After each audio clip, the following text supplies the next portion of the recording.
नमस्कार। आज हम एक बहुत ही दुखद घटना पर बात करने वाले हैं। एयर इंडिया की उड़ान AI-171 के साथ जो हादसा हुआ।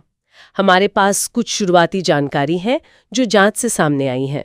हम कोशिश करेंगे कि इसके जो मुख्य तथ्य हैं उन्हें समझें और एविएशन के लिहाज से इसका क्या महत्व है इस पर भी गौर करें। तो बात है 12 जून 2025 की। एयर इंडिया का एक बोइंग 787-8 ड्रीमलाइनर विमान था, बिल्कुल नया, रजिस्ट्रेशन VTANB। ये अहमदाबाद से लंदन गैटविक जा रहा था। लेकिन टेक ऑफ के कुछ ही देर बाद दोपहर के करीब 1:38 पर ये प्लेन अहमदाबाद में ही मेघानी नगर इलाके में बीजे मेडिकल कॉलेज के हॉस्टल ब्लॉक पर क्रैश हो गया। ये सोचना भी मुश्किल है। विमान में 230 यात्री थे और 12 क्रू मेंबर्स, कुल 242 लोग। इनमें से सिर्फ एक को छोड़कर बाकी सबकी यानी 241 लोगों की जान चली गई। और इतना ही नहीं, जमीन पर हॉस्टल गिरने से कम 38 जानें और गई। तो कुल मिलाकर देखें तो 279 से ज्यादा मौतें। बहुत ही भयानक आंकड़ा है ये। हाँ, ये वाकई में एक बहुत ही भयावह, दिल दहला देने वाली घटना है।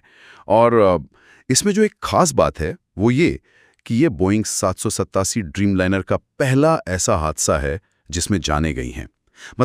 ये विमान तो अपनी टेक्नोलॉजी और सेफ्टी के लिए जाना जाता था, तो इस एक क्रैश ने बहुत गंभीर सवाल खड़े कर दिए हैं।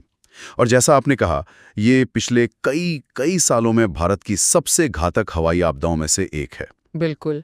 और इतनी बड़ी त्रासदी के बीच में एक बात जो थोड़ी हैरान भी करती है वो ये कि एक व्यक्ति इसमें बच गया। विश्वास कुमार रमेश एक ब्रिटिश नागरिक थे, सीट 11A पर। उन्हें सिर्फ मामूली चोटें आई हैं। ये लगभग अविश्वसनीय लगता है। ये सच में किसी चमत्कार जैसा है। आमतौर पर ऐसे हादसों में किसी का बचना नामुमकिन सा होता है। दूसरी तरफ जो कैप्टन थे सुमित सबरवाल, काफी अनुभवी पायलट, 8,200 घंटे से ज्यादा का अनुभव था उन्हें। उनके बारे में कुछ शुरुआती बातें सामने आ रही हैं कि शायद उन्होंने आखिरी पलों में कोशिश की कि विमान को आबादी वाले इलाके से दूर ले जाएं, किसी खुले मैदान की तरफ। हाँ, ये सुनने में आ रहा है। अगर ये सच है तो उन्होंने अपनी जान देकर भी जमीन पर शायद और बड़ा नुकसान होने से बचा लिया। हालांकि जाहिर है इसकी पुष्टि तो पूरी जांच के बाद ही हो पाएगी। बिल्कुल। और जांच की बात करें तो ये कोई छोटी मोटी जांच नहीं है, एक बड़ी अंतर्राष्ट्रीय जांच चल रही है।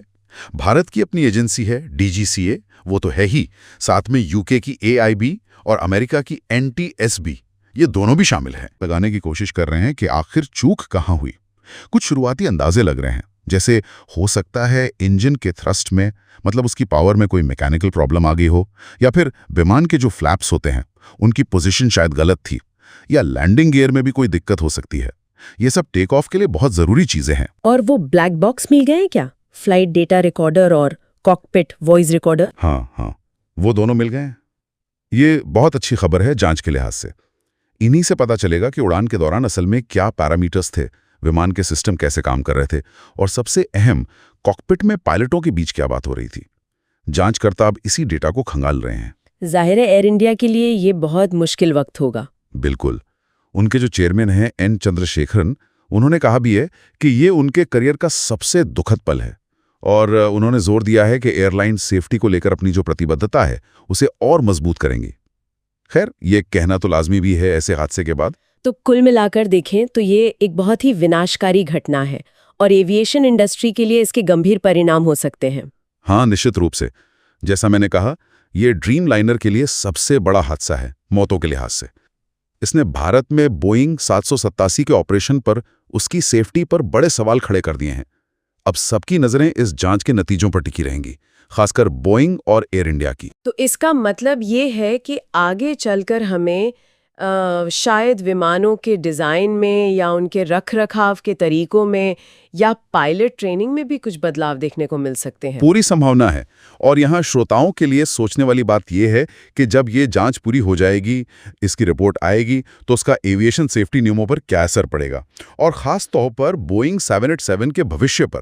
क्या इसे सिर्फ एक दुर्भाग्यपूर्ण घटना मानकर आगे बढ़ा जाएगा, या फिर ये किसी बड़ी प्रणालीगत खामी का संकेत माना जाएगा जिस पर काम करने की जरूरत है।